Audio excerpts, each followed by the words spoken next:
Como eu faço para remover os injetáveis antes de um lifting facial?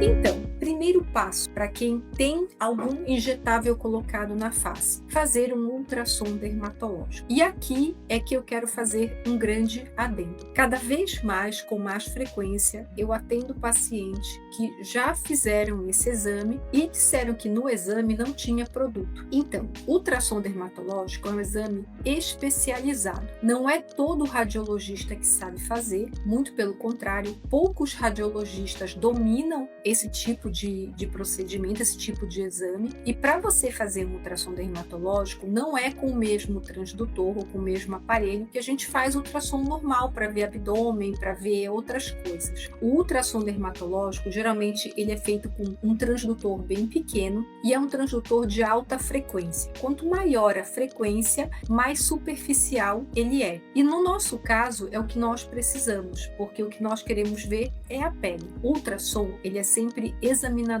dependente. Então você depende de um bom radiologista que sabe enxergar as estruturas, porque o que o aparelho dá são sombras e você tem que saber interpretar essas sombras. Um bom radiologista com um bom aparelho consegue dizer para nós se o paciente tem um injetável, qual é a profundidade, qual é a quantidade. Ele consegue dizer até o tipo de injetável, se é um bioestimulador, se é um ácido hialurônico, se é um harmonicá.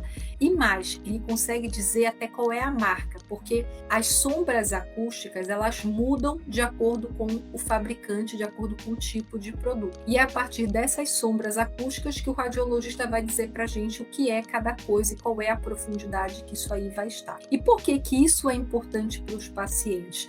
Porque muitas vezes, vou dar o exemplo de um paciente que veio hoje aqui no consultório. É um paciente que tinha preenchedor, o dermato, o profissional que atendeu esse paciente, falou para ele que o inchaço que ele tinha nos olhos era decorrente ao ácido hialurônico. O profissional aplicou o ácido hialurônico e o paciente falou que que após isso ele continuava com o edema na região das pálpebras. E o que eu expliquei para ele? O padrão ouro, né, a melhor forma de você remover esse ácido hialurônico ou injetável que seja, é fazer ela ultrassom guiada. Então você faz o ultrassom para saber que você tem o produto. E a hora que você for remover esse produto com a hialuronidase, você vai fazer isso com o auxílio do ultrassom. Então o radiologista vai, acha o produto, a dermato vai e aplica a hialuronidase em cima do produto. Então a gente consegue ver em tempo real o que tinha, o que foi aplicado e o que ficou residual dessa aplicação da hialuronidase. Isso é o padrão ouro. O que eu expliquei para esse paciente? Se ele aplicou hialuronidase, que não foi ultrassom guiado, e ele continua com edema, é porque provavelmente a hialuronidase ela foi aplicada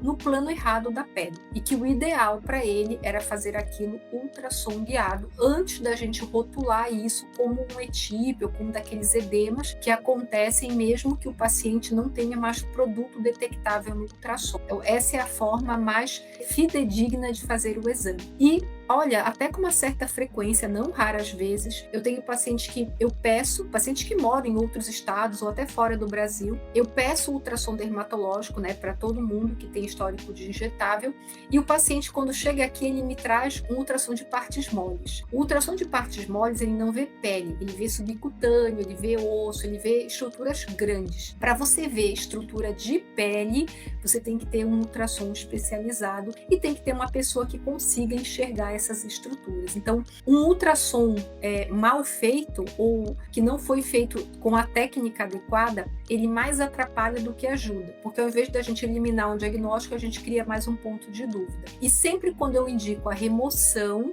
desses produtos, eu indico ultrassom guiado, porque você é mais preciso quando você faz ultrassom guiado. Você gasta menos hialuronidase, você consegue ter essa visão em tempo real do que você está fazendo. E você consegue, inclusive, ver o que sobrou do produto depois, tá? Então isso é muito importante. E por que, né, ter esse cuidado todo para não injetar hialuronidase demais? Porque se você coloca muita hialuronidase, quanto mais você coloca essa enzima, maior o risco do paciente ter flacidez residual naquela região, porque nós temos ácido hialurônico no nosso corpo. A gente tem na matriz dérmica da pele ácido hialurônico. E quando a gente coloca a hialuronidase, a gente remove não só o que tem lá de ácido hialurônico como produto, mas a gente remove inclusive o que é nosso. Por isso que sempre tem flacidez residual. E quanto maior a quantidade de hialuronidase, mais a gente vai remover ácido hialurônico e maior o risco de ter essa flacidez residual. Por isso que é tão importante a gente não exagerar na dose da hialuronidase. Então, esse era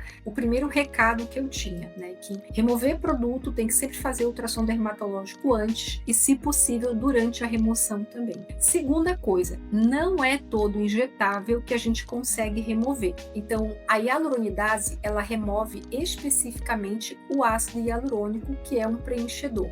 Ela não remove bioestimulador, ela não remove preenchedores permanentes, como, por exemplo, o silicone líquido e o PMMA. Tá? Esses são capítulos à parte. Vamos supor que você fez um ultrassom dermatológico e aí a gente achou bioestimulador. A gente não achou ácido hialurônico, a gente achou o bioestimulador. O bioestimulador, ele não vai responder à hialuronidase. O que a gente faz no bioestimulador é colocar soro fisiológico para amolecer aquelas fibroses, aqueles endurecimentos causados pelo bioestimulador. O bioestimulador não é colágeno, ele é um produto que, quando injetado na pele, cria um processo inflamatório. Por isso que ele tem que ser injetado em derme profunda. Quando ele cria esse processo inflamatório, ele estimula as células da pele a produzirem o colágeno, que faz parte da matriz extracelular. E aí, quando a gente vai operar, o que a gente encontra? A gente encontra áreas de endurecimento. Quando o produto ele ficou concentrado em determinado ponto, a gente tem áreas assim mais fibrosadas e às vezes até meio calcificadas, que a gente bate com a ponta da tesoura ou com a lâmina e a gente sente uma resistência, um tecido bem endurecido. Para o paciente, qual é a consequência disso? É aumentar o trauma cirúrgico, aumentar o sangramento e, consequentemente, ele vai ter mais edema no pós-operatório. Então, todos os injetáveis aumentam o inchaço no pós-operatório, tá? Então, segunda mensagem que eu quero que fique hoje: bioestimulador não é removível. O que a gente faz é amolecer a fibrose dele com soro fisiológico e qual é a consequência dele? É aumentar o sangramento, o inchaço e a dificuldade do descolamento cirúrgico. E esse aumento de dificuldade, né, da gente encontrar os planos da cirurgia, pode aumentar o risco do paciente ter uma lesão inadvertida de um nervo, da gente entrar no plano cirúrgico errado quando a gente estiver fazendo o tratamento, justamente porque os planos eles estão todos colados. É como se a gente pegasse folhas de um livro e a gente jogasse água. Aí aquelas folhas elas colam uma na outra. E aí, para a gente separar essas folhas, é mais difícil sem estragar as outras folhas. É mais ou menos isso que o bioestimulador faz para a gente. É todo mundo que vai ter essa consequência? Não. Tem pacientes que respondem mais ao produto e tem pacientes que respondem menos. Então, normalmente, como eu explico isso para as minhas pacientes? Aquela paciente que, quando aplica o bioestimulador, ela vê um super resultado, é a paciente que vai produzir mais fibrose, aquela que vai produzir mais processo inflamatório. Essa é a paciente que eu vou ter mais dificuldade para operar. Então, eu sempre pergunto, de 0 a 10, quanto que você achou que o seu bioestimulador funcionou? Eu fico super feliz quando elas me dizem que elas acharam que não funcionou, porque provavelmente elas tiveram pouca reação, tiveram pouco processo inflamatório, elas tiveram pouco resultado do produto, mas também fizeram pouca fibrose, tá? Então, é mais ou menos assim que funciona o nosso raciocínio clínico. E o terceiro detalhe que eu quero conversar com vocês é sobre os preenchedores permanentes. Então, eu vejo ainda muitos pacientes com silicone líquido, pacientes com PMMA injetado. Eu estou com um paciente agora que ele injetou PMMA faz pouco tempo. Ele foi para remover o silicone líquido e a pessoa que tentou remover o silicone líquido achou que aplicar o PMMA era uma boa ideia. Então, os preenchedores permanentes, a gente costuma não mexer. E eu, hoje, com a experiência que eu tenho já com esses produtos, eu não indico remoção desses produtos junto com a cirurgia plástica. Se o paciente tem indicação de remoção porque o produto está inflamado, porque ele está endurecido, porque ele está com um granuloma ativado, ele vai e remove o produto. ele vai esperar o produto inativar para depois ele fazer a cirurgia plástica. Por quê? Porque quando você tenta fazer tudo junto, você aumenta exponencialmente o risco do paciente ter uma intercorrência. E a principal intercorrência é hematoma e inchaço. Esses produtos todos podem reativar após um procedimento, após uma infecção, após uma gripe. Tudo que você injeta que deixa resíduo na pele pode ativar.